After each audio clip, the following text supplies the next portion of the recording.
Selamat mendengarkan podcast ini. Shalom Bapak Ibu, hari ini kita masuk ke pembacaan renungan harian hari kelima dengan judul Dimensi Hidup Yesus.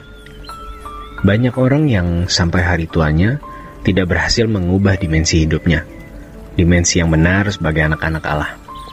Atau memang karena tidak ada usaha, sehingga kita tidak bisa mengatakan ia tidak berhasil, tetapi ia tidak mengubah dimensi hidupnya.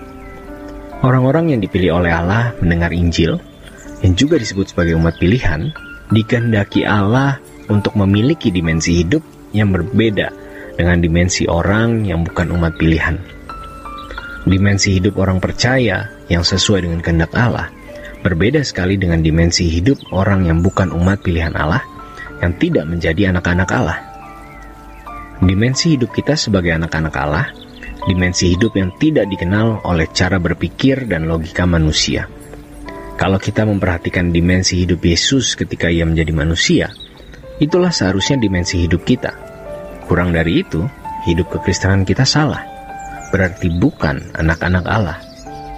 Kalau Tuhan Yesus berkata, "Ikutlah aku," itu jauh dari sekedar jadilah orang Kristen, atau jadilah aktivis gereja, rajinlah kebaktian, jadilah pendeta. Sejatinya, ketika Yesus berkata, "Ikutlah aku," artinya kita harus memiliki dimensi hidup seperti dimensi hidup yang dijalani oleh Tuhan Yesus. Paulus memahami hal ini. Maka dalam Filipi 1 ayat 21, ia berkata, "Bagiku hidup adalah Kristus," yang berarti, bagiku hidup adalah mengenakan dimensi hidupnya Yesus. Di dalam bagian lain, Paulus mengatakan, "Ikutilah teladanku, sama seperti aku mengikut dia." Dan ditegaskan dengan pernyataannya yang mengatakan, "Hidupku bukan aku lagi, tapi Kristus yang hidup di dalam aku." Lalu yang lebih tegas lagi, dinyatakan dalam Kolose 3 ayat 4, "Apabila Kristus yang adalah hidup kita menyatakan diri kelak, kamu pun akan menyatakan diri bersama dengan dia dalam kemuliaan." Sejatinya, inilah dimensi hidup yang normal, yang wajar sebagai anak-anak Allah. Tuhan Yesus juga berkata dalam Yohanes 17 ayat 21, "Supaya mereka semua menjadi satu, sama seperti Engkau ya Bapa, di dalam aku dan aku di dalam Engkau, agar mereka juga di dalam kita, supaya dunia percaya bahwa Engkaulah yang telah mengutus aku." Jadi ada satu kesatuan. Tentu kita yang larut di dalam Tuhan, bukan Tuhan yang larut di dalam kita. Kita yang larut mengikut jejak Tuhan Yesus. Murid-murid Yesus disebut Kristen karena mereka memiliki gaya hidup yang tidak sama seperti masyarakat pada waktu itu. Mereka mengenakan hidupnya Kristus. Maka kalau Alkitab mengatakan Kristus tinggal di dalam aku, bukan pribadi Yesus tinggal di dalam diri kita. Jika demikian, berarti kita berkepribadian ganda. Melainkan cara berpikirnya, gaya hidupnya, paradigmanya, dimensi hidupnya menjadi dimensi hidup kita, dimensi hidup anak manusia yang diurapi. Jadi, ketika orang Kristen abad mula-mula teraniaya, mereka justru melestarikan kekristenan yang sejati. Mereka mempertahankan kekristenan yang sejati, kehidupan sebagai orang-orang yang diurapi. Namun sebaliknya, ketika kekristenan menjadi agama negara, para uskup, pemimpin-pemimpin gereja, dan orang-orang Kristen seakan-akan memperoleh kemenangan, justru kekristenan mengalami kemerosotan. Perjuangan mempertahankan iman menjadi keributan mempertahankan doktrin.